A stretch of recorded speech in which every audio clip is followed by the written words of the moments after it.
Cake पूर्ण एक बाजूला सरकलेला. तर ही ऑर्डर होती मला कुर्ल्यावरून आणि ट्विन्स बेबी बॉय होते. तर कस्टमरनी मला जसा फोटो पाठवलेला तसाच मी सेम बनवला आणि ह्याच्यामध्ये जराही फाउंडनचा यूज नको पाहिजे होता. तर त्यामुळे मी पूर्ण कटआउट्सनी रेडी करून घेतला आणि जसं सांगितलेलं तसंच मी बनवलं. आणि केक पूर्ण रेडी झाल्यानंतरला मी निघाले डिलेवरीला, कारण की ही दोन्ही केक मला डिलेवर करायचं होतं, कारण की मॅडमला पॉसिबल नव्हतं.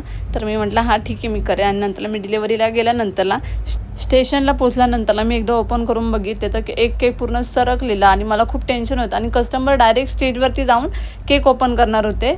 तर म्हटलं की त्यांनी पण काय अरेंज केलं असं आणि उगाच बड्डे जे सेलिब्रेशन होतं ते पूर्ण स्पॉईल झालं असतं. तर मी म्हटलं, आणि त्यांचं घर जवळच होतं स्टेशनपासून, तर म्हटलं की 5-10 मिनटं जाऊ दे, पण त्यांना एकदम परफेक्ट बनवून देते, नाही तर मग घरी आल्यावरती परत मला बरोबर नसं वाटलं असतं ते.